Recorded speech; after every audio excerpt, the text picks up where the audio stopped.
Entrad por sus puertas con acción de gracias, por sus atrios con alabanza. Alabadle, bendecid su nombre, porque Jehová es bueno y para siempre su misericordia y su verdad por todas las generaciones. Adoremos al Señor con júbilo y cantemos con gozo al Dios de nuestra salvación, al que es digno de adoración. Sí, Señor.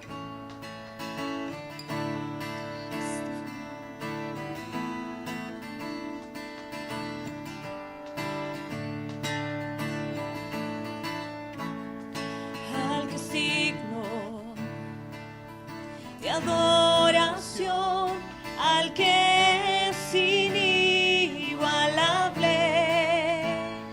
Dios de toda majestad, su grandeza eterna, al que es digno de adoración, al que es inigualable, Dios de toda majestad, su grandeza eterna. Contemplando yo la cruz, contemplando yo la cruz, la excelencia puedo ver, tu justicia y santo amor derramado sobre mí, al que es digno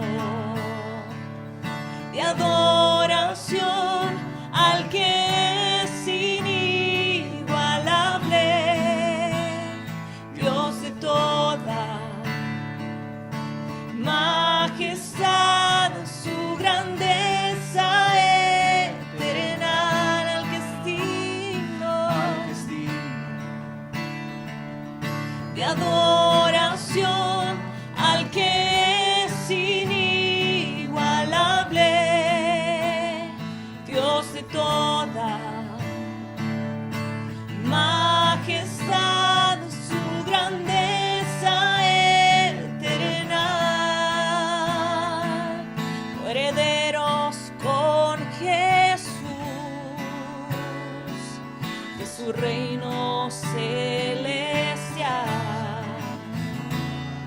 Damos gloria y honor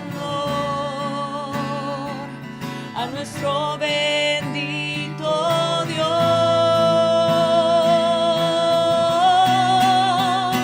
al que es digno de adoración, al que es inigualable, Dios de toda majestad, su grandeza eterna, al que es digno de adoración, al que es inigualable, Dios de toda majestad, su grandeza eterna, al que es digno de adoración, al que es inigualable, Dios de toda majestad, su grandeza eterna, su grandeza eterna, su grandeza eterna.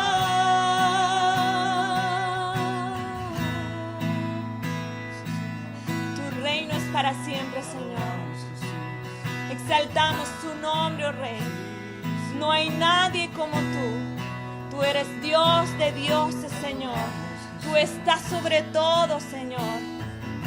Tu nombre, Señor, adorarán por siempre, Señor, nuestros corazones. Tú eres digno, al que es digno, al que es digno de adoración al que es inigualable, Dios de toda majestad, su grandeza eterna, su grandeza eterna,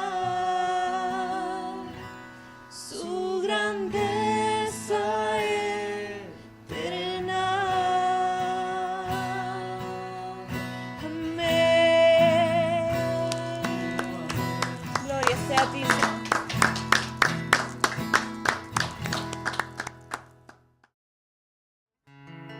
Cuán ancho, cuán alto, cuán profundo es tu amor, Señor.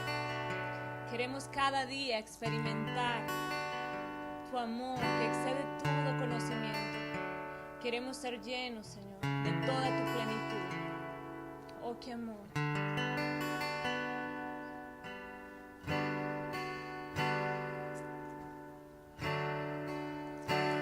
Oh, qué amor. Cuánto amor. En el camino a la cruz manifestaste tu amor.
Estabas pensando en mí, te damos gracias.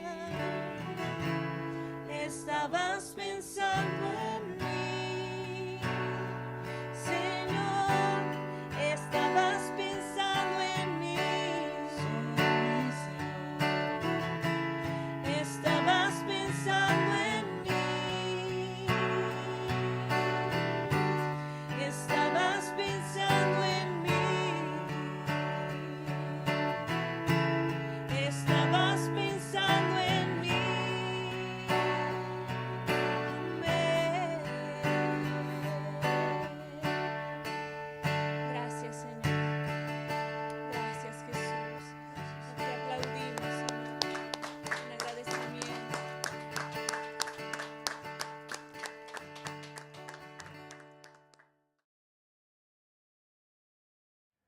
Buenos días, mis hermanos, buenos días, que Dios les bendiga. Gracias por conectarse con nosotros en esta mañana que el Señor nos brinda. Estamos aquí una vez más para compartir la palabra de Dios. Gracias a aquellos que se conectan, a aquellos que comparten las enseñanzas. Y gracias a nuestro Dios primeramente y también a la audiencia, ¿verdad?, que colabora con lo que es el evangelismo, le llamamos el evangelismo virtual.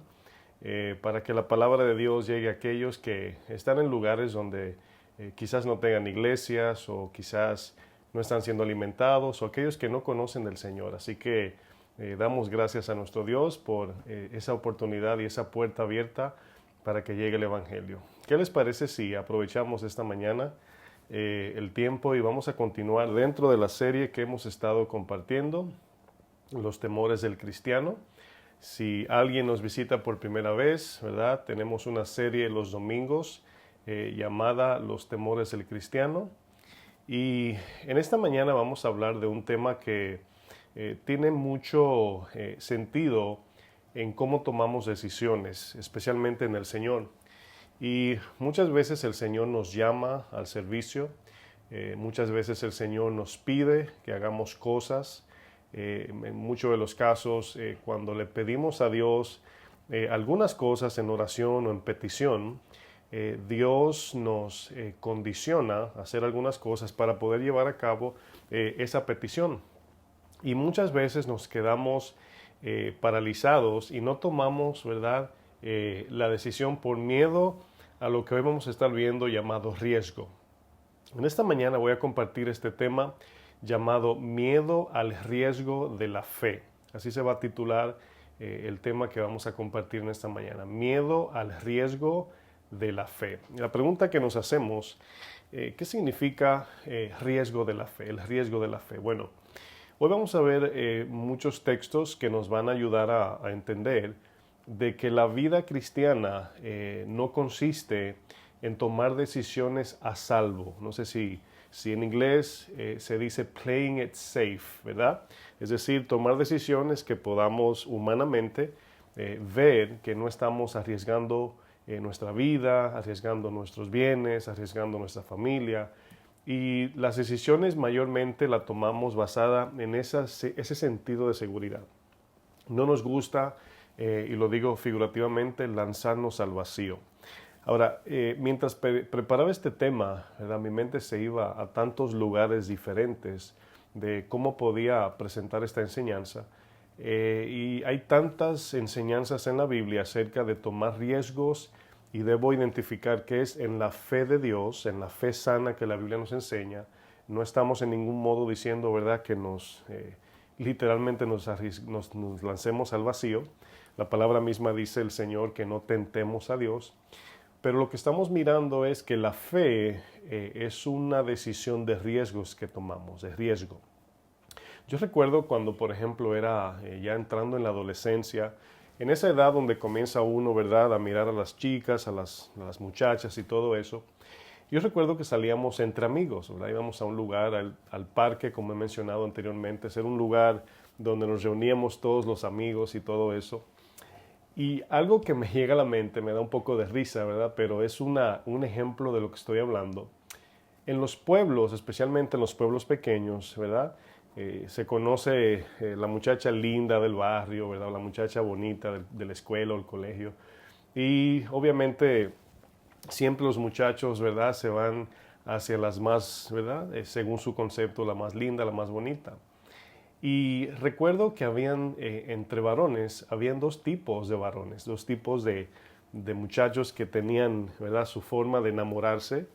Y yo recuerdo que, según el concepto humano, obviamente es esto, según, ¿verdad?, nuestra sociedad o cultura, tenemos un concepto de quién es de buen parecer o no están de buen parecer.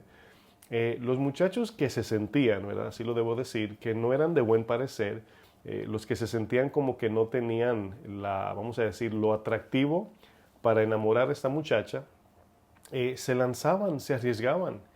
Y en mi pueblo, por ejemplo, había un dicho, ¿verdad?, que decían, wow, pero mira, fulano, mira, o sea, cómo fulano, ¿verdad?, pudo tener esta relación con esta muchacha, y decían, qué raro, ¿verdad? Y los que sí se creían atractivos se quedaban, ¿verdad?, esperando que las muchachas quizás le fueran a enamorar. Y esto es algo muy cultural en mi país, ¿verdad? Y vemos que el miedo siempre fue, yo sé que algunos de ustedes quizás tuvieron, ¿verdad?, esa experiencia. El miedo siempre era de que nos iban a decir que no, si era en una fiesta para bailar y todo eso. Bueno, usted conoce la historia, ¿verdad?, de la adolescencia. Pero siempre me daba cuenta que era impactante porque el muchacho que uno pensaba que lo iban a negar, que le iban a decir que no, salía, ¿verdad?, aprobado. Y era porque se arriesgaba, ¿verdad? No tenía nada que perder porque ya se sentía que no iba a alcanzar nada. Y decía, bueno, no tengo nada que perder. Pero los que se creían atractivos, los muchachos, nunca daban el paso, ¿verdad?, porque tenían miedo.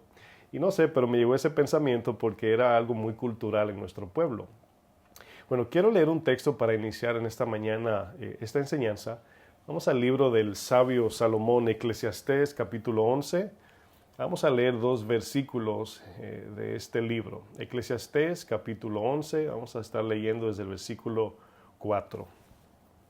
Fíjense lo que dice el sabio Salomón. Este texto creo que es un texto clave para iniciar esta enseñanza. Dice Salomón, dice, el que al viento observa, dice, no sembrará. En otras palabras, el que se queda mirando al aire, no siembra, ¿verdad? Dice, y el que mira a las nubes, no segará. Aquí vemos un concepto de agricultura que cuando el que siembra no está pensando si va a llover o no va a llover, ¿verdad?, sino que siembra, llueva o no llueva, ¿verdad? No está mirando, o sea, no tiene la semilla en la mano y está diciendo, cuando yo vea que se nuble, voy a sembrar. Cuando vea que vengan esos vientos que traen lluvia, entonces voy a sembrar. ¿Y qué significa eso? Eso es lo que decíamos cuando mencioné en inglés, playing it safe, significa tomando decisiones a salvo, diciendo, no me voy a arriesgar.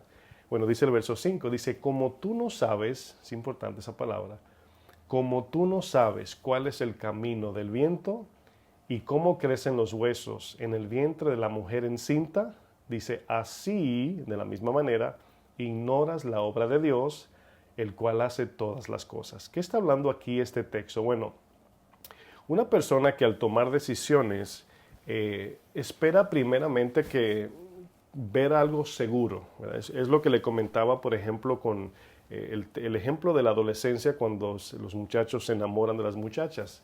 Que algunos, por ejemplo, recuerdo también ahí que, por ejemplo, si estaban en fiestas y querían bailar o sacar a bailar a la muchacha, comenzaban desde lejos a hacerle con los ojos seña, ¿verdad? Le hacían así como quien dice, ¿quieres bailar? Y la muchacha volteaba la cara como quien dice, no, ven a buscarme aquí. Y escuché a muchas muchachas decir, yo odio cuando me hacen seña de lejos, si no viene aquí, no baila conmigo. Y todo era por el mismo temor a que caminar hasta donde estaba la muchacha y que le dijeran que no y pasar esa vergüenza. Pero habían muchos que lo hacían y no tenían vergüenza de sacar a bailar a la muchacha. Bueno, en este sentido nos damos cuenta que a veces queremos tomar decisiones seguras, queremos estar seguros de que si me voy por aquí debo de estar seguro que va a salir bien. Y el querer controlar ese futuro, ¿verdad?, lo que va a pasar en tomar una decisión, es por causa del miedo a arriesgarnos, miedo a fracasar, ya vimos los frutos del miedo, miedo a no poder alcanzar aquello que tanto queremos alcanzar. Y desafortunadamente, ¿verdad? En el camino cristiano, la vida cristiana es de riesgos y por eso es que la gran mayoría de los cristianos no se comprometen con Dios porque cada decisión al seguir al Señor debe ser una decisión riesgosa. Bueno, en el mundo existen dos tipos de personas que podemos ver en este ejemplo. Están los espectadores, ¿verdad? Y están los jugadores, ¿verdad? Bueno, los espectadores son aquellos que solo se sientan tranquilos a mirar y a disfrutar el juego desde lejos, mientras que los jugadores son los que se sacrifican y toman el riesgo y entran en el juego. Bueno, la vida cristiana no es una vida de espectadores. La vida cristiana no consiste en sentarnos a mirar, ¿verdad?, los que corren detrás del premio. No, o sea, no existe eso en la vida cristiana. En el mundo sí puedes ir a un estadio, ver un juego, y ahí están los jugadores que entrenaron toda su vida. Ahí vemos los expertos, los atletas, y está el público, ¿verdad? Están los espectadores. Pero en la vida cristiana no existe eso de espectadores y jugadores en el sentido dividido. No, todos aquí debemos entrar en el juego. Debemos de arriesgarnos a jugar. Y estoy usando la palabra jugar de manera figurativa, metafóricamente. El mismo apóstol Pablo en su primera carta a los Corintios, capítulo 9, vamos allá, 1 Corintios 9, usa un ejemplo de atleta relacionado con la vida cristiana. Se van a dar cuenta al leer este texto de que Pablo no está usando este verso refiriéndose a los espectadores, sino del todo a los atletas que entran en el juego. Y son ejemplos que la Biblia usa para comparar lo que significa la vida cristiana práctica con un atleta, ¿verdad? Dice 1 Corintios capítulo 9, versículo 24. Fíjense lo que dice el apóstol Pablo aquí. Dice Pablo, ¿no sabéis que los que corren en el estadio, dice, todos a la verdad corren? Y todos a la verdad corren significa que todos quieren el primer lugar. Dice, pero un solo se lleva el premio, un solo. Ahora es una comparación de la vida cristiana y el deporte atlético olímpico en el mundo, ¿verdad? Pablo estaba en los tiempos, ahí en Grecia se practicaba desde Grecia las Olimpiadas. Y Pablo usa el ejemplo de que cada creyente debe ser como aquel que quiera alcanzar el primer lugar. Ahora, todos sabemos que quien alcanzó el primer lugar fue Cristo, pero Pablo nos está dando una instrucción de cómo debemos vivir, cuál es la actitud del cristiano, de todo cristiano, no de algunos, no al pastor, no al que llamaron en el ministerio, de todo creyente. Dice, corred de tal manera que lo obtengáis, es decir, correr de tal forma que lo alcances. Dice, todo aquel que lucha, y aquí está hablando ya de la lucha libre, la lucha olímpica, dice, de todo se abstiene. Entonces, ¿por qué aquí habla de disciplina? Que debemos de abstenernos de todo aquello que traiga estorbo o tropiezo a la lucha libre, en este caso es a la vida cristiana. Dice, de todo se abstiene. ¿De todo qué? De todo lo que no contribuya con la vida cristiana. Como dice Hebreos, capítulo 12, dice, despojaos de todo peso y del pecado y corre con paciencia la carrera que tenemos por delante. Dice, de todo se abstienes. Dice, ellos a la verdad para recibir una corona corruptible. Una corona que aunque sea de oro, ¿verdad? No sé si usted cuando ve a los olímpicos que ganan, los atletas en este caso, se tiran la foto como mordiendo el oro, ¿verdad? Es una señal de que es oro puro, macizo, pero es corruptible. Es un premio que se va a gastar, se va a desvanecer. Dice, pero nosotros, creyentes, cristianos, fieles, dice, recibiremos una corona incorruptible. Bueno, nosotros estamos viviendo, mis hermanos, en la era de lo seguro, lo cómodo, lo fácil y lo entretenido. Lo seguro, lo cómodo, lo fácil y lo entretenido. Cada vez que en este tiempo, aún más, ¿verdad? A través de los siglos ha existido este tipo de vida, pero lo vemos aún más, ¿verdad? Como Jesús dice, multiplicadamente a mayor escala, que toda decisión que tomamos es bajo el lente de lo seguro, lo cómodo, lo fácil y lo entretenido. Todo lo que yo vea que me estoy, ¿verdad?, lanzando a lo seguro. Todo lo que es cómodo, que no me demande sacrificio o compromiso, lo fácil, que no me traiga mucha lucha o sacrificio en este caso, y lo entretenido, ¿verdad? Lo que me traiga a mí placer, en este caso humano. Si la Biblia fuera una película, una pregunta le hago, si fuera la Biblia una película completa, ¿cuál sería nuestro punto de vista, verdad? ¿De qué se trató la película de la Biblia? Usted ve cuando uno ve alguna película, uno se queda con un concepto general de toda la película, ¿verdad? Uno dice, no, la película se trató de esto. Cuando usted ve la película de la Biblia, no estoy hablando de las películas que se ven por ahí, no. Estoy dando un ejemplo de si fuera la Biblia toda, como si fuera una película, al terminar las últimas hojas de la Biblia, ¿cuál sería su punto de vista o concepto de qué se trató la película? Bueno, podríamos concluir que la Biblia no tiene nada que ver, ¿verdad?, en sentido general, con lo seguro, lo cómodo, lo fácil y lo entretenido. El mismo apóstol Pablo, también en la segunda carta a los Corintios, capítulo 5, verso 7, nos dice, por fe andamos, no por vista. Ahora deje que ese texto, al ser tan corto, entre en su mente y analice qué significa por fe andamos, no por vista. Bueno, aquí este texto tiene un sentido de que, y voy a explicar qué nos significa fe aquí, pero fe, Pablo está diciendo que no andamos tomando decisiones basadas en el razonamiento humano, eso significa no por vista, no estamos dando pasos y a la misma vez mirando a dónde vamos, ¿verdad? Esa es la vida cristiana. No estamos tomando decisiones y a la misma vez viendo el fin de esa decisión en sentido específico, sino que aquí voy a explicar, antes de explicar este texto, voy a explicar lo que no significa vivir por fe. Vivir por fe no significa confiar en que Dios me dará todo lo que yo le pida si creo con mucha fe y de todo corazón. Eso no es fe. Hay algunos que dicen, ¿tú crees que Dios te puede sanar? Sí, yo de todo corazón. Y para el que cree todo es posible. Bueno, vivir por fe y no por vista no significa eso. Vivir por fe no significa tomar decisiones a ciegas y confiar en que Dios aprobará nuestra decisión. Es decir, tú confía en Dios y dale para adelante, que Dios te va a apoyar.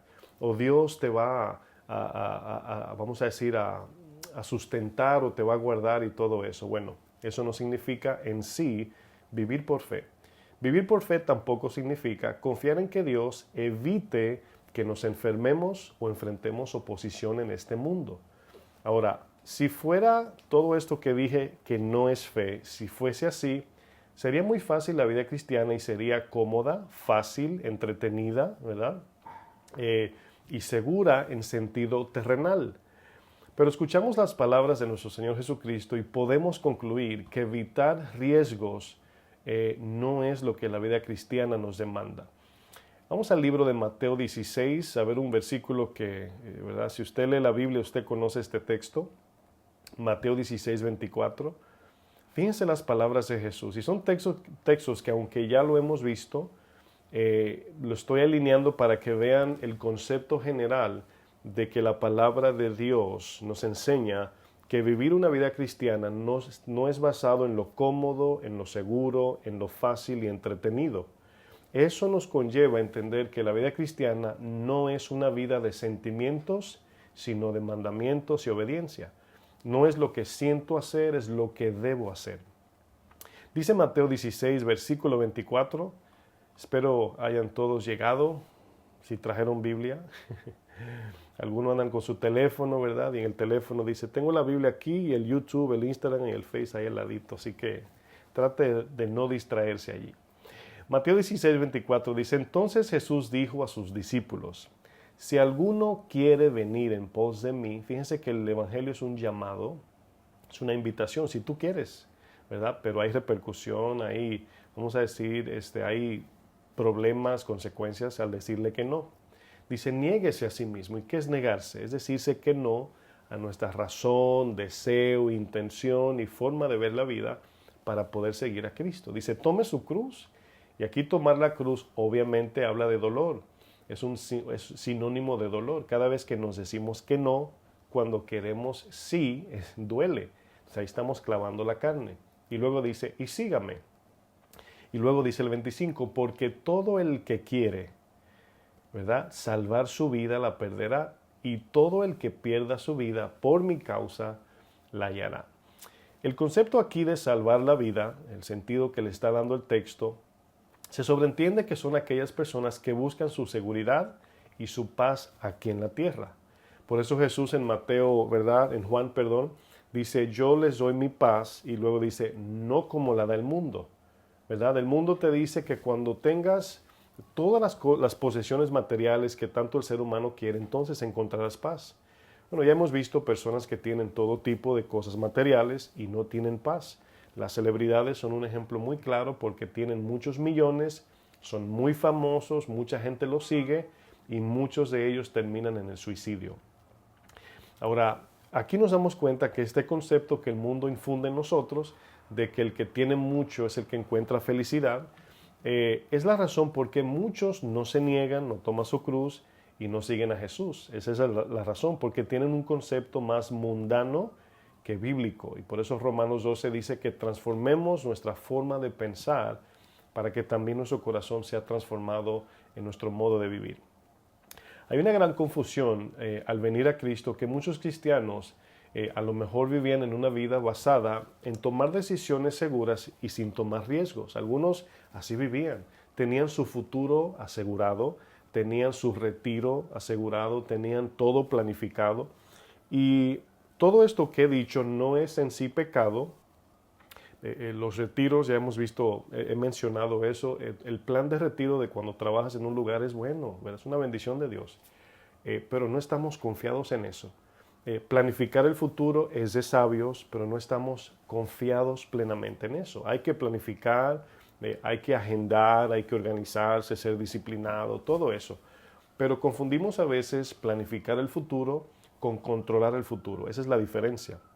Debo prepararme para el futuro, pero no controlo mi futuro. Entonces, hay quienes tienen su dinero guardado y piensan que ese dinero, ¿verdad?, tiene su futuro guardado y no confían en que quien nos guarda en verdad es Dios.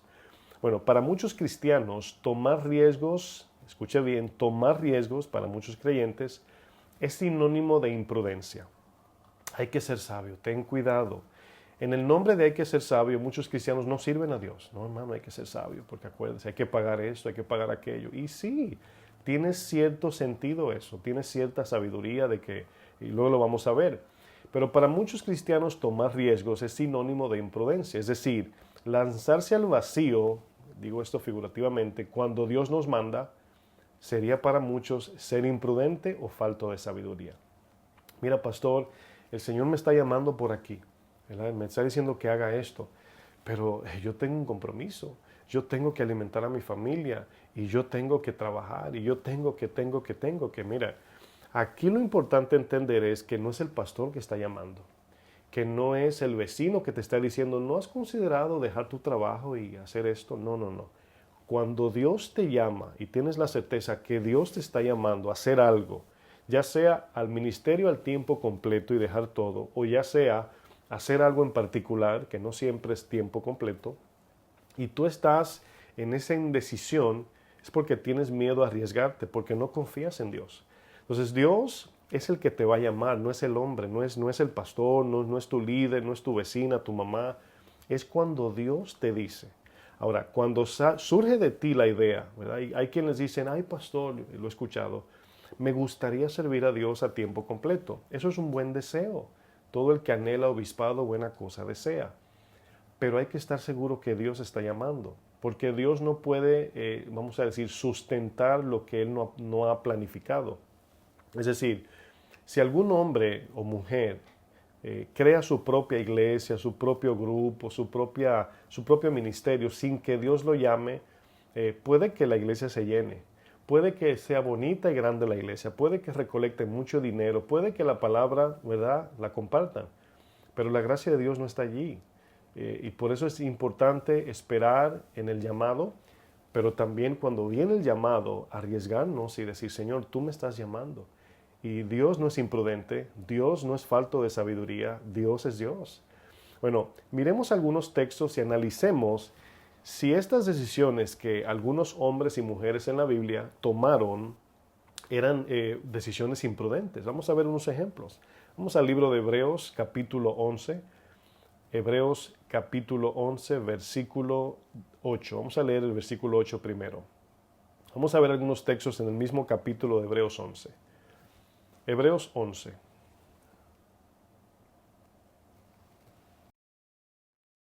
Aquí vemos en Hebreos 11, verso 8, dice, por la fe, fíjense, por la fe, y aquí cada vez que Hebreos o la Biblia dice por la fe, siempre, hermanos, no se confundan, es porque Dios llamó o Dios dijo.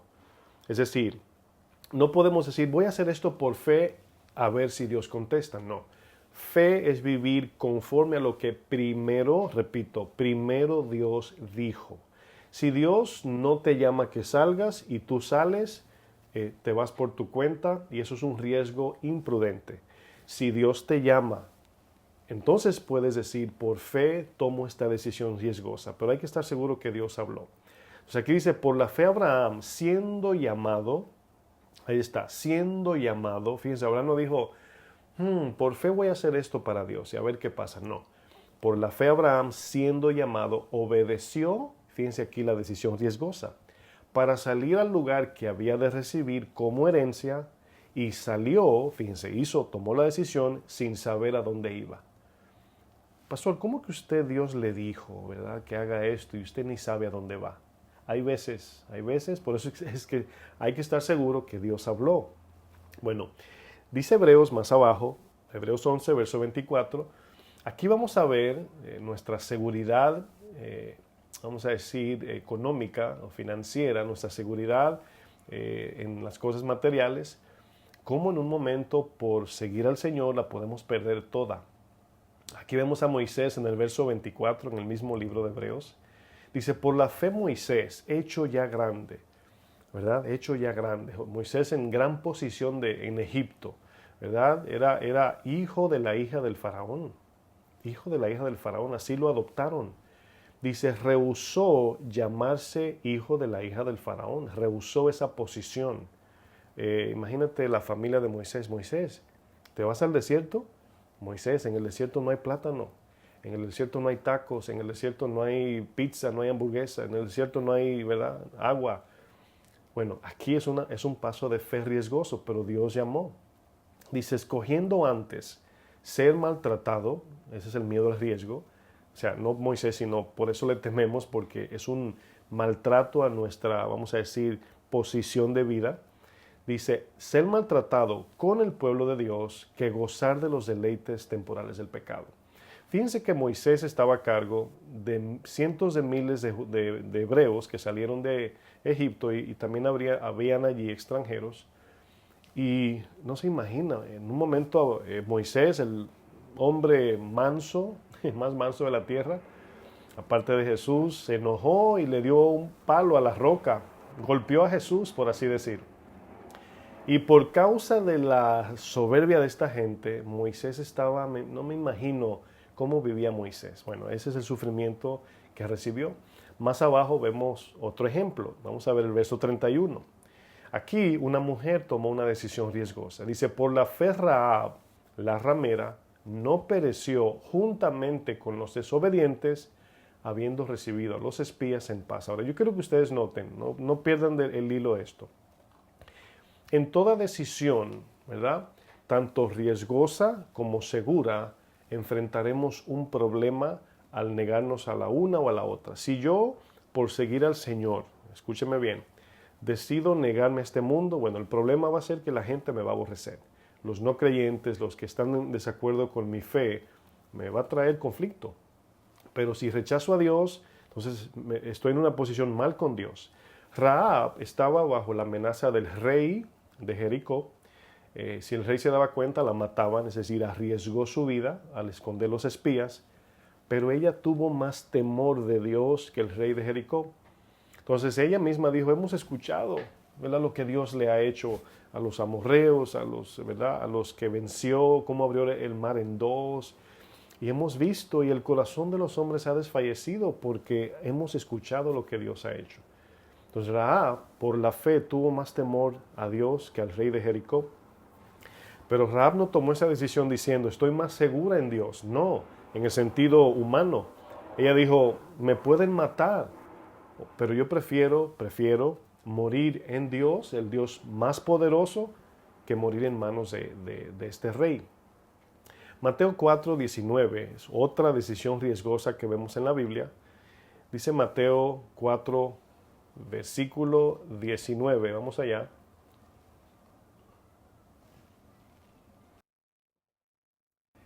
Dice Mateo 4, dice, y les dijo aquí Jesús, venid en pos de mí.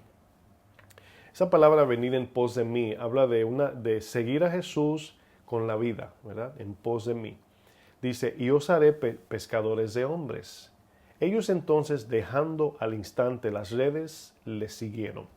Los discípulos, fíjense, hoy es muy fácil decir, ay, me hubiese gustado ser uno de los 12, o uno de los 11, mejor dicho. Pero cuando vemos en la manera que estos hombres llegaron a ser los apóstoles y a escribir los evangelios, y dice la palabra en Apocalipsis, los 12 pilares que están en el cielo representan cada apóstol. Es increíble. Fue un paso riesgoso de fe que dieron. No fue de los que dijeron, no, yo no, como el joven rico. El Señor lo llamó, sígueme. Quizás, no sabemos, hubiese reemplazado a Judas. ¿Quién sabe? Pero dijo que no. ¿Por qué? Porque para él era muy riesgoso vender toda su posesión. Pero Jesús le dijo, tendrás tesoros en el cielo. Bueno, fíjense la soberanía de Dios, como Matías, ¿verdad? Siempre me confundo, Matatías o Matías, siempre me confundo. En el libro de los Hechos, un hombre llamado, creo que Matías, reemplazó a Judas, entró en los 12 y de último llegó por una infidelidad de Judas que perteneció a los 12, ¿verdad? Pero vemos que hoy decimos, wow, los apóstoles, pero eran pescadores, hombres viles, hombres comunes de campo, y tomaron una decisión, dice el texto, al instante dejaron sus redes y siguieron a Jesús. Se dan cuenta que aquí lo importante es ver quién es el que está llamando. Como le dice Jesús a la samaritana, si tú supieras, si conocieras el don de Dios y quién es el que te dice, dame de beber, Él te daría a ti agua viva. Bueno, es importante que aquí, para no dejar una confusión, que cuando alguno toma una decisión riesgosa, no queremos que algún hermano que me escucha sea imprudente, diga, ay pastor, vendí mi casa y le di todo el dinero al Señor sin que Dios te diga. Ese es el punto aquí. Dios es el que ordena por su espíritu ese tipo de decisiones que son tan riesgosas, como el llamado, como cuando los apóstoles, él dice que el Señor, los apóstoles recibieron los bienes de las posesiones que vendieron los cristianos, para sembrarlo en el Evangelio y se lleve a cabo el Evangelio de salvación. Pero usted no escucha en la Biblia que dice que fue Pedro que se lo pidió. Por eso le dice, le mentiste a Dios porque fue Dios que te lo pidió. No le has mentido a hombre. Fue el Espíritu que tocó el corazón de los cristianos y cada uno fue y lo hizo.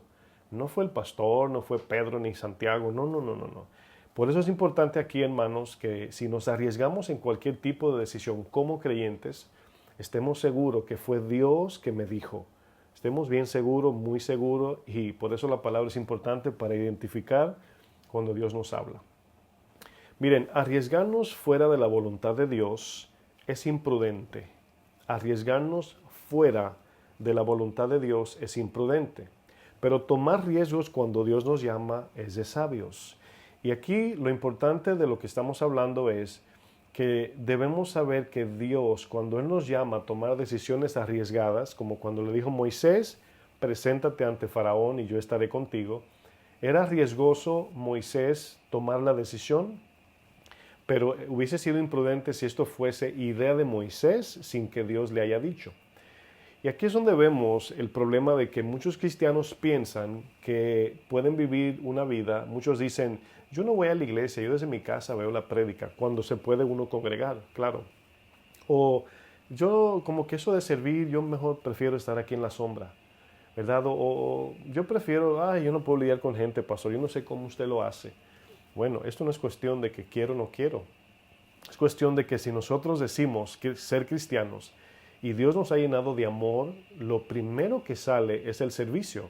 Ahora, para servir debemos de tomar decisiones arriesgadas a veces. ¿Cuáles son esas? Bueno, Si quieres servir a Dios y tienes 2 trabajos, bueno, Dios a veces te dice, deja uno y toma ese tiempo y ven, sírveme. Gana menos dinero, no te vas a comprar la tableta de Apple del 2021 quizás, pero Dios, vas a hacer la voluntad de Dios y vas a tener 100 veces más de lo que has dejado atrás, como le dice el Señor a sus discípulos.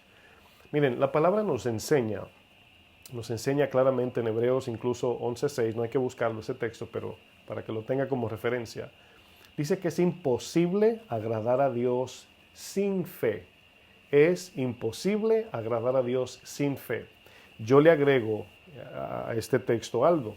Es imposible ejercitar la fe sin tomar riesgos. Entonces, sin fe es imposible agradar a Dios, pero no podemos ejercitar la fe sin tomar riesgos, sin tomar decisiones para hacer la voluntad de Dios. El cristianismo de hoy, mis hermanos, es el cristianismo que ve a Dios como un novio y no como un esposo. ¿Qué significa eso? Dice, pastor, eso es una irreverencia decir eso. Estoy usando un ejemplo. Acuérdese que la Biblia le llama a la iglesia novia y a Jesús le llama el novio, el esposo. Pero el ejemplo que estoy usando es espiritual, ¿verdad? Muchos creyentes quieren a Dios como novio, pero no como esposo. Nuestro tiempo de novios, ¿verdad? Obviamente, si usted experimentó eso en su vida, es de salir, disfrutar, entretenernos, pasarla bien, sin ningún compromiso. Al terminar el día, cada novio se va a su casa. Pero a diferencia de ser novios, el compromiso de matrimonio, espiritualmente hablando, en un matrimonio hay compromiso. Y a esto es lo que muchos cristianos desafortunadamente le corren, al compromiso riesgoso de comprometerse con Dios. Ay, es que me da miedo que Dios me diga que haga esto y yo no lo pueda hacer. El miedo al riesgo de la fe. En la Biblia podemos ver claramente los 2 grupos que ya mencionamos, los espectadores y los jugadores. Si usted como creyente se considera un espectador, casimente usted puede decir que ni es cristiano o no está llevando a cabo el plan y la voluntad de Dios. Entonces, aquí es donde el Señor les dice a los de Mateo 7, apartaos de mí, hacedores de maldad. No hicieron la voluntad de Dios. En aquel día me dirán, Señor, aquellos incluso, escuche bien, a los de Mateo 7 que el Señor les dice, no os conocí, estos por lo menos servían, profetizaron, sacaron demonios y aún así Dios les dice, nunca os conocí. ¿Cuánto peor sería para aquel creyente que ni profetiza ni saca demonios, pero tampoco sirve a Dios, ni toma riesgos por la fe? ¿Cuánto mayor le diría el Señor, nunca te he visto ni siquiera, no sé ni quién eres? Porque la fe cristiana no está basada en dame mi salvación y me la llevo a mi casa y allí espero la venida del Señor. No. Miren, Lucas 9, para ver un ejemplo. Lucas 9, versículo 57. Es por esta razón, mis hermanos, que Jesús decía, son muchos llamados y son pocos los escogidos. Señor, ¿son muchos los que se pierden o muchos los que se salvan? Jesús dijo, muchos son llamados, y podemos decir todos son llamados, pero son pocos los escogidos. En esta historia vemos aquí a Jesús, algunos le dicen al Señor, te seguiré, otros el Señor le dice, sígueme.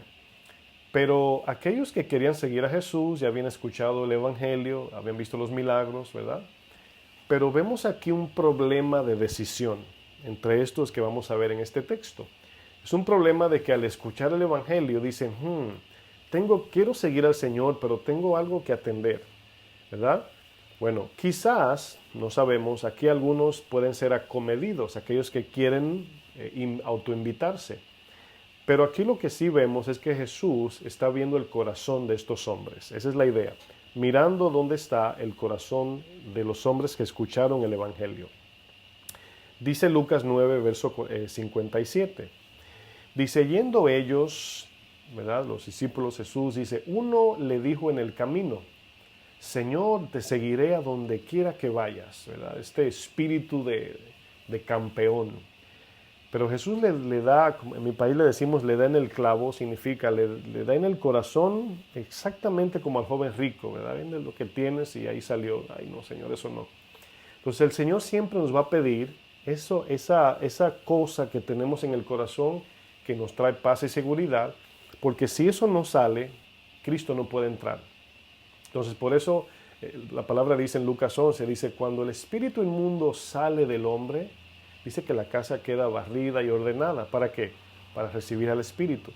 Entonces, por eso cuando Jesús hablaba con la mujer samaritana, le decía, tráeme a tu marido, es decir, entrégamelo. O sea, tienes que dejar todo eso. Y dice, no tengo marido, y ahí fue que ella entregó su ídolo al conocer a Jesús. Pero Jesús le dice en el 58, y le dijo Jesús, las zorras tienen guaridas. Usted diría, ¿quién es más, el Señor o una zorra? Bueno, el Señor no hay que ni preguntarlo, pero fíjense lo que dice. Y las aves de los cielos, nidos, mas el Hijo del Hombre no tiene dónde recostar la cabeza. Este texto al Evangelio de la Prosperidad, usted nunca va a escuchar que ellos van a leer esto. Y si lo leen, lo distorsionan, pero no lo van a leer. Porque muchos creen que el cristianismo es esa religión que me bendice, ¿verdad? ¿Cómo es que yo siendo cristiano no tengo, ¿verdad?, el carro del año? ¿Cómo es que estoy enfermo? ¿Cómo es que no tengo una casa? ¿O cómo es que no puedo viajar? O no sé qué, cosas materiales y terrenales. Y nos damos cuenta que esta idea de que Jesús le dice, el Hijo del Hombre no tiene dónde recostar la cabeza. Y aquí es como diciéndole, ¿por qué me estás siguiendo? ¿Porque tú crees que yo tengo allí una mansión? ¿Me ves en la calle con mi ministerio y crees que vivo en una mansión? Jesús no tenía casa fija. Y le dice eso a ver si de verdad lo que éste decía, si de verdad estaba dispuesto a seguir a Jesús. Sigue el 59, y dijo a otro, aquí Jesús, sígueme. Y él le dijo, Señor, déjame que primero vaya y entierre a mi padre. Y usted diría, pastor, ¿y qué tiene de malo que vaya a enterrar al papá que murió? Aquí el punto es que el papá no murió. La expresión déjame enterrar a mi padre significa déjame atender a mi papá hasta que llegue a viejo, y ya cuando yo cumpla con él, entonces yo cumplo contigo. Esa es la idea. Jesús le dijo en el verso 60, deja que los muertos entierren a sus muertos, y tú ve y anuncia el reino de Dios. Entonces también dijo a otro, te seguiré, Señor, pero déjame que me despida primero, esa es la palabra repetida, primero, de los que están en mi casa. Y Jesús le dijo, ninguno que poniendo la mano en el arado, en la obra del Señor, mira hacia atrás, es apto para el reino de Dios. Aquí Jesús está examinando el corazón de estos que decían que querían seguirle a donde quiera que él vaya. Miren, al primero, Jesús le habla de las condiciones incómodas en las que Jesús y sus discípulos se encontraban, a ver cómo iba a reaccionar. ¿Me sigues después de haber escuchado que no tenemos ni dónde dormir? El segundo mostró un corazón con doblez, dándole la prioridad a su Padre terrenal antes que al Padre celestial. Y por tercero, fue el tercero, mostró un corazón indeciso y preocupado por lo que queda atrás y las cosas que debía abandonar por causa de seguir a Cristo. Entonces aquí lo que estamos viendo es que estos hombres tenían miedo de tomar decisiones riesgosas. Pero repetimos, ¿quién estaba llamando? ¿Pedro? ¿Su papá le dijo, vete con Jesús? No, Jesús era el que los estaba llamando, el Señor.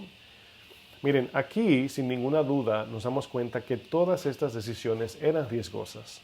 Pero lo importante aquí entender, obviamente, y repito, es quién los estaba llamando. Jesús entró en un momento en el mar y llevó consigo a sus discípulos.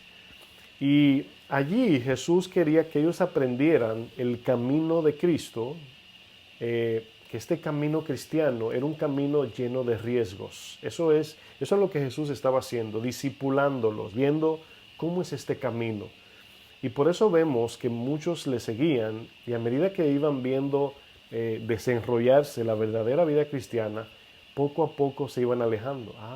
Yo pensé que eso es una vida de milagros, ¿no? Yo por los milagros sigo a Cristo. Ahí está el grupo de los milagros. Se fue porque vio que no solamente es milagros.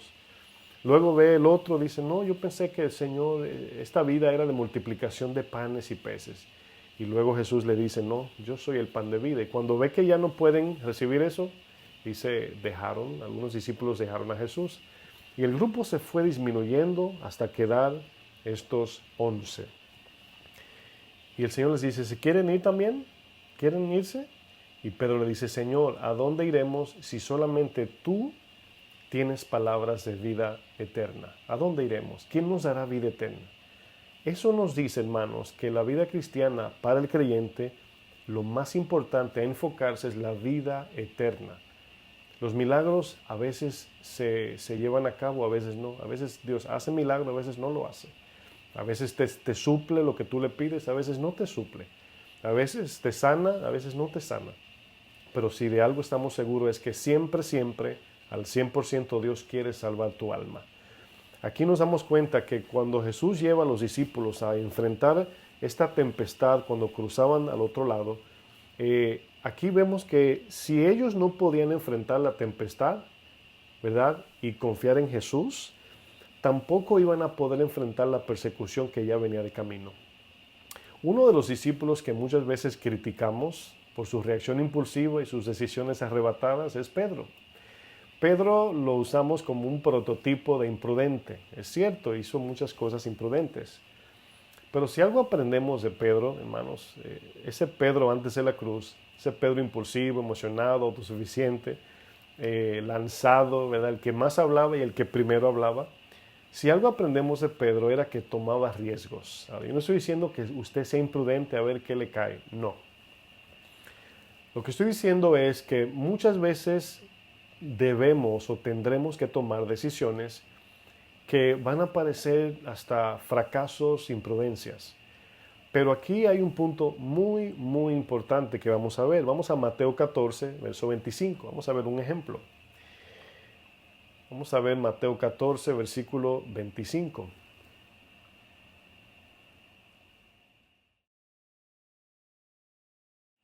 Usted conoce esta historia, vamos a leer seguido. Dice, mas a la cuarta vigilia de la noche, dice, Jesús vino a ellos andando sobre el mar, es decir, caminando en la superficie de las aguas. Y dice mar, no dice arroyo, ¿verdad? Donde el agua le da por el tobillo. No, el mar aquí es profundo. Significa que estaba caminando sobre las aguas. Y los discípulos, dice, viéndole andar sobre el agua, o sobre el mar, en este caso el mar, se turbaron diciendo, un fantasma. Es el concepto que ellos tenían de alguien que está como flotando en el aire. Y dieron voces de miedo, asustadísimos. Pero enseguida Jesús les habló diciendo, tened ánimo. Ahora, ¿qué es lo primero que se va cuando viene el miedo? El ánimo. Viene el desánimo. El miedo trae debilidad. El miedo trae desánimo, desfallecimiento, paraliza nuestras manos y rodillas. Por eso es que no debemos tener miedo, o por lo menos no dejarnos controlar de ese miedo que a veces sentimos, sino confiar en Dios. Dice, no temáis, tened ánimo, yo soy, no temáis. Esa palabra yo soy es importante. Versículo 28 dice, entonces les respondió Pedro y dijo, Señor, si eres tú, manda que yo vaya a ti sobre las aguas. Pedro aquí se está arriesgando, tomando una decisión, ¿verdad?, riesgosa. Y le dijo Jesús, ven. Ahí está. Ahora, esa palabra ven, usted hasta la puede subrayar o marcar si usted es de los que raya su Biblia. Esa palabra ven era lo que le iba a dar el poder a Pedro para caminar sobre las aguas. Si el Señor no le dice ven, ¿verdad?, no le da la palabra de la fe, y Pedro se lanza, se hunde. Y lo podemos ver luego. Ven es la palabra de fe, es la palabra que primero viene de Dios, y a nosotros obedecerla, vemos el poder de Dios manifestarse, la evidencia. Y descendiendo Pedro de la barca, andaba sobre las aguas para ir a Jesús. Pero al ver el fuerte viento, aquí viene el tormento del mundo que quiere llevarse la fe. Dice, tuvo miedo. Un fuerte viento, dice, tuvo miedo. Y comenzando a hundirse, dio voces diciendo, Señor, sálvame.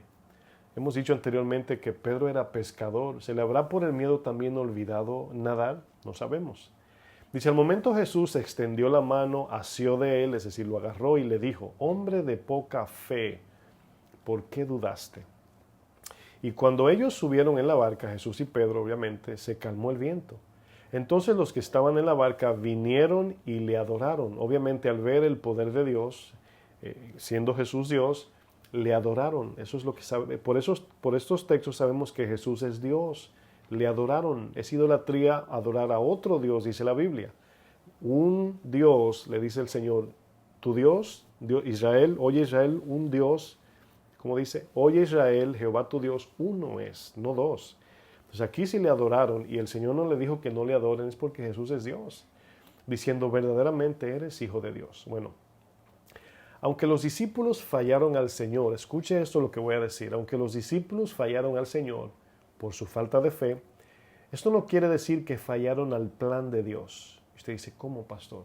Fallaron al faltarle la fe, no llevaron a cabo lo que se esperaba. Jesús los reprende. ¿Cómo no tienen fe? Pero no quiere decir que fallaron al plan de Dios. Era plan de Dios llevarlos por todo este camino para que aprendan a confiar.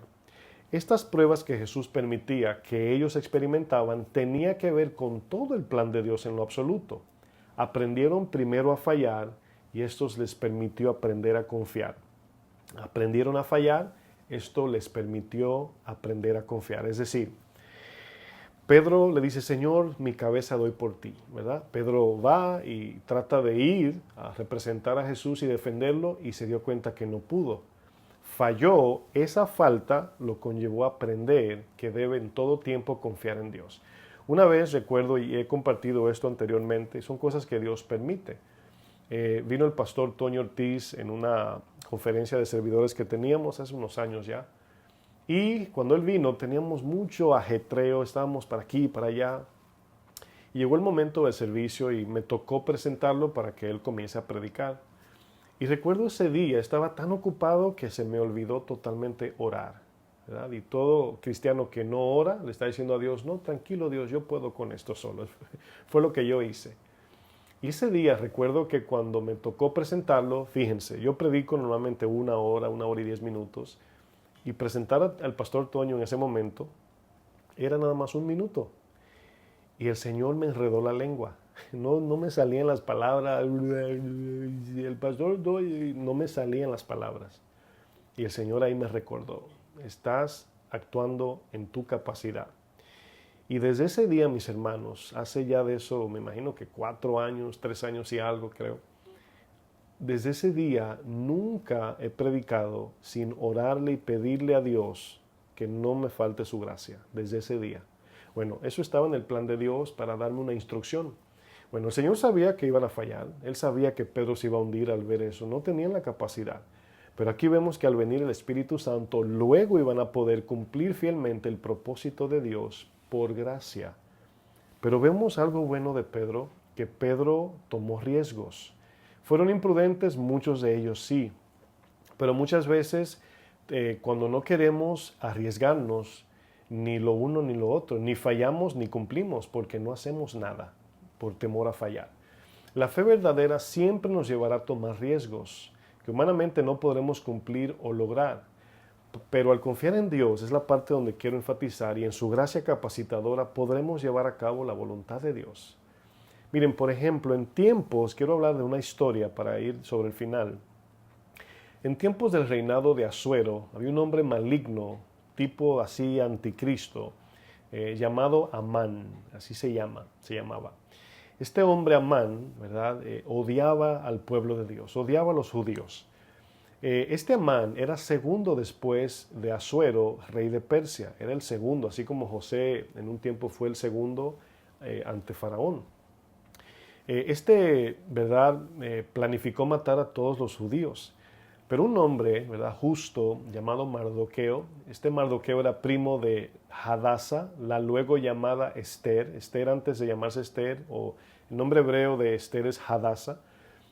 Su nombre persa, por así decir, es Esther. Dice, esta mujer obviamente luego fue hecha reina de Persia. Mardoqueo, le informó a Esther que Amán quería matar a todos los judíos. Y vemos a Mardoqueo, ¿verdad?, con el pueblo de Dios, y vemos a Esther, una judía llamada Hadasa, era su nombre hebreo, en el reinado, ¿verdad? Esta mujer, el rey se enamoró de ella, la hizo reina, y esta mujer alcanzó gran posición como reina de Persia, imagínense, segunda. Y nos damos cuenta de algo aquí. ¿Cuál era el riesgo que la reina Esther debía tomar? Bueno, ante la amenaza del segundo del rey llamado Amán de matar a los judíos, a todos los judíos, aquí Esther queda en una posición donde debe, vamos a decir, debe de apelar, en este caso, a favor de los judíos. Bueno, vamos al libro de Esther, capítulo 4, y vamos a ver la respuesta a la petición de Mardoqueo. No vamos a leer toda la historia, pero vamos a ver algunos puntos. Esther, el libro de Esther, en el Antiguo Testamento, capítulo 4, versículo 10.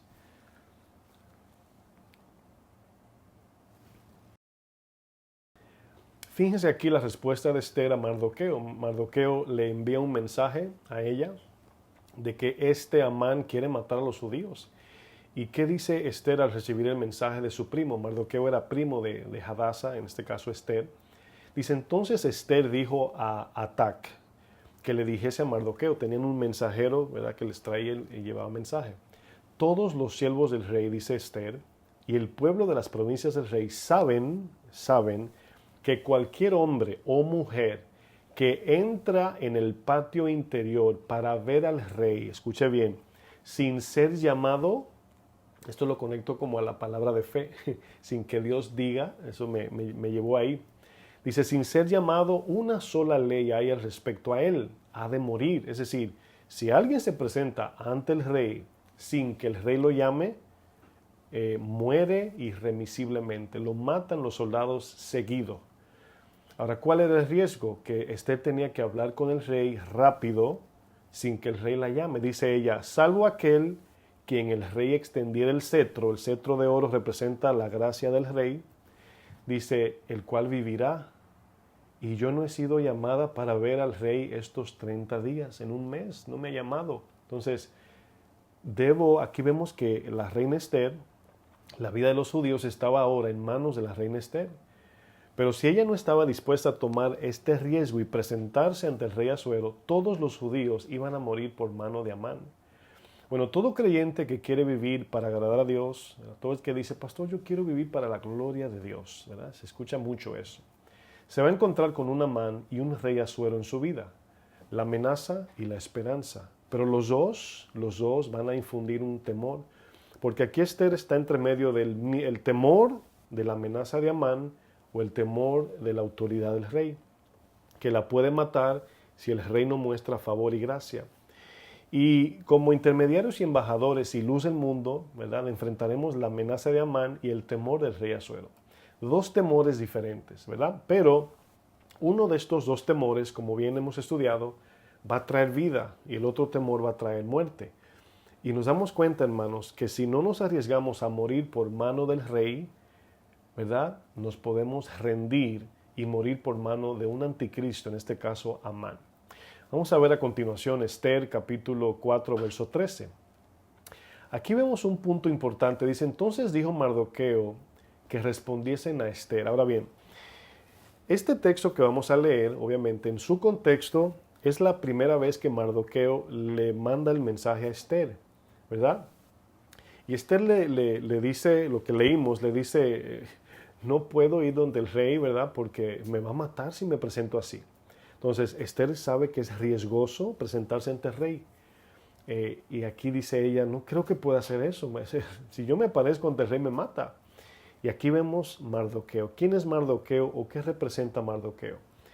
Aquel hombre de fe que tiene su mirada puesta en Dios, pase lo que pase. Aquí Mardoqueo está haciendo la voluntad de Dios, pero esperando que pase lo que pase.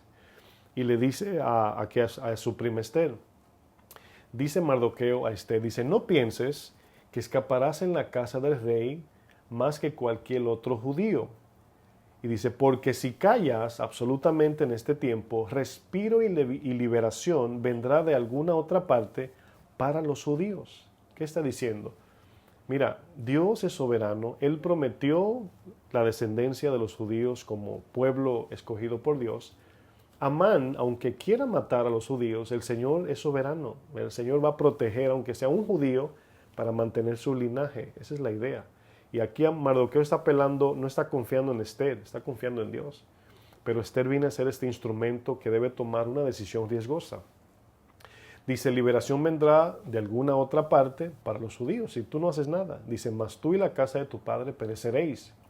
Dice, y quién sabe si para esta hora has llegado al reino. Es decir, Aquí vemos que cuando Dios pone a algún cristiano en alta estima en este mundo, no es para su propia gloria, sino para cumplir un propósito conforme al plan de Dios según el tiempo de Dios. Y por eso es que si Dios te dice, ay, pastor, el Señor me consiguió un trabajo, ¿verdad? Al lado del presidente, bueno, no es para ti, no se trata de ti. Cuando José fue puesto en segundo con Faraón, José entendió que no se trataba de su autoridad y posición, sino de lo que Dios iba a hacer a través de José. Entonces, la autoridad no es para nuestra gloria, es para su gloria. Y Dios te pone en un lugar. A muchos no lo pone porque el Señor ya sabe que si lo pone ahí se pierden, se creen que son dioses. Pero hay veces que Dios te pone en un lugar para que tú abogues por el que no tiene voz, para que lleves el evangelio y para que Dios muestre su gloria. Sigo leyendo, verso 15, dice, y Esther dijo que respondiesen a Mardoqueo. Verso 16, ve y reúne a todos los judíos que hayan en Susa, la ciudad de Susa, capital de Persia, y ayunad por mí, dice, y no comáis ni bebáis en 3 días, noche y día. Dice, yo también con mis doncellas ayunaré igualmente. Entonces, fíjense aquí la decisión riesgosa. Aquí viene. ¿Están listos? ¿Están listos? Entonces entraré a ver al rey, aunque no sea conforme a la ley. Y si perezco, que perezca. ¿A quién le recuerda esta expresión? Entraré y si muero, que muera. ¿Qué le acuerda? Denle en mente. El Señor nos puede salvar y si no, dice el verso 17, entonces Mardoqueo fue e hizo conforme a todo lo que le mandó Esther. Miren, en el Señor es peligroso vivir bajo el engaño de que podemos vivir una vida cristiana segura, cómoda, fácil y entretenida. Arriesgarnos fuera de la voluntad de Dios, pudimos ver, es imprudencia, pero tomar riesgos cuando Dios nos llama es de sabios. ¿Qué vamos a escoger en ese sentido de se nos presenta una situación como la de Esther? Y es la situación que se le ha presentado a todo creyente. Bueno, ¿qué vamos a escoger, mis hermanos? ¿Vivir dentro de la burbuja, de la seguridad o arriesgar nuestras vidas y cumplir con la voluntad de Dios? Hay cristianos que piensan que no sirven a Dios, no hacen nada para Dios, no arriesgan quizás sus posesiones, su tiempo, su vida, no toman ningún tipo de decisión sacrificial para Dios y piensan que se van a ir montado en el autobús del rapto adelante con aire acondicionado. Así dicen muchos, ¿no? Yo me voy adelante, el que se queda atrás, bueno. Pero no, hermanos, no. Va a haber una sorpresa muy impactante y aterradora en aquel día, mis hermanos, cuando el Señor te diga, yo no te conozco. ¿Por qué el Señor le diría a alguien así? ¿Porque no es escogido o porque no hizo la voluntad de Dios? Miren, en esta versión, Nueva Biblia Viva, el capítulo 4 de Esther, verso 13, dice, entonces Mardoqueo le mandó a decir, ¿piensas que porque estás en el palacio escaparás cuando los otros judíos sean muertos? Si callas en un tiempo como este, Dios salvará a los judíos de alguna otra manera, pero tú y tu familia morirán. Y quién sabe si no es para ayudar a tu pueblo en un momento como este que has llegado a ser reina. No se trataba de Esther, se trataba del pueblo de Dios, pero sobre todo la gloria de Dios. Jesús nos habló, mis hermanos, que en la vida hay 2 caminos. Un camino de estos conduce al destino eterno de la muerte y el otro camino conduce al destino eterno de la vida. El otro camino, ¿verdad? El camino ancho, espacioso, ¿verdad? Y el estrecho y angosto. El estrecho y angosto obviamente habla de esa decisión riesgosa de seguir al Señor. Nicodemo sabía que cuando siguiese a Jesús iba a perder todo.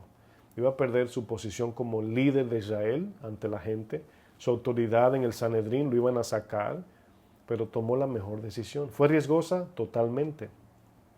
Miren, nunca olvidemos que como cristianos no confiamos en la seguridad de evitar los riesgos y los peligros de la fe, sino que aunque nos arriesguemos por causa de Cristo, estamos guardados en el hueco de su mano, pase lo que pase, mis hermanos.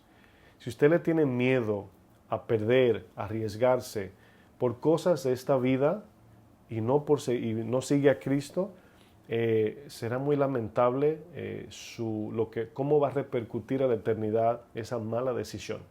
Sí, es difícil tomar decisiones riesgosas, pero por eso está la palabra, la oración y el liderazgo ministerial que aconseja a las ovejas para ver hacia dónde va. Cuando rechazamos eso, andamos como cabra o oveja ciega, ¿verdad? Sola, oveja solitaria. Y no nos va bien porque le estamos corriendo, ¿verdad? Vemos al salmista David como dice, aunque ande en valle de sombra de muerte, fíjese que no dice evitaré, voy a esperar que amanezca para caminar, no, aunque vaya o ande en valle de sombra de muerte, no temeré mal alguno, porque Dios estará conmigo. Esa es la confianza cuando tomamos decisiones riesgosas. Señor, es de ti. Yo recuerdo, hermanos, y termino con esto, para mí fue una lección muy grande, de verdad. Nosotros, para los que nos ven, estamos en el proceso de mudarnos de un edificio de la iglesia a otro edificio un poquito más grande, pero el cambio iba a demandar del 1000% más de lo que teníamos en la otra iglesia, el otro lugar. No quiero hablar de números, pero es para que tenga una idea. Si aquí pagábamos $1, ¿verdad? Ahí íbamos a pagar $4. Y todo fue a grande escala, todo fue triplificado al 500%. Entonces, cuando nosotros, siendo una iglesia tan pequeña, ¿verdad? Dando ese paso de fe, como decimos muchas veces, el Señor nos dice, ¿verdad? Adelante. Y yo recuerdo, mis hermanos, y testifico esto, duré como 3 meses orándole a Dios, pidiéndole una sola cosa. Una sola cosa. Nada más le dije, Señor, lo que tú digas yo hago, nada más dime si tú dijiste que sí, si es ahí. Y recuerdo que busqué consejo, miraba la Biblia, me daban palabra profética, hablaba con los pastores y buscaba todo antes de decidir. Recuerdo que caminaba por las calles solo, mis hermanos diciendo, Señor, confírmame que eres tú. Estaba como Gedeón, porque yo sabía que el paso era mucho más grande de lo que podíamos soportar, económicamente apoyar. Hermanos, sí, yo nada más quería saber. Y recuerdo que hablando con el pastor Chuy me decía, yo creo que la cosa es por ahí, ¿verdad? Me decía, todo se ve, el panorama se ve sabio, lo que están haciendo está bien, yo creo que Dios se está moviendo ahí. Pero fue una recolección de todo, consejo, oración. Algunos hermanos decían, pastor, el Señor me dijo que le compartiera esta palabra y todo eso venía en mi mente. Era mi decisión decir si sí o si no. Y para la gloria del Señor, mis hermanos, dimos el paso y vimos la mano de Dios en cada paso, mis hermanos. ¿Era riesgoso? Pregúntele a los hermanos que trabajó en la construcción, mi esposa, pregúntele a quien usted quiera. Si fue riesgoso el paso, si vinieron voces diciendo, pastor, ¿no hay otro lugar más barato? Pastor, ¿está seguro? Pastor, ¿y no es mejor esto? Y todas las voces me llegaban y yo decía, yo nada más quiero hacer la voluntad de Dios. Aunque la gente no crea que Dios me habló, aunque me vaya mal a mí en lo personal, pero que se lleve a cabo la voluntad de Dios, hermanos. Y fue mucho miedo, pero dimos el paso, lo hicimos por la gracia de Dios. Hoy podemos decir, Dios habló, Dios cumplió y Dios proveyó, porque vemos el fruto de que fue Dios quien habló. Si yo, ¿verdad? Como andan pastores por ahí, ¿verdad? Hay que ensanchar, vamos a comprar un edificio de tantos millones y no sé qué, sin Dios hablarles, solamente por pura idea de hombres para ver si la iglesia crece.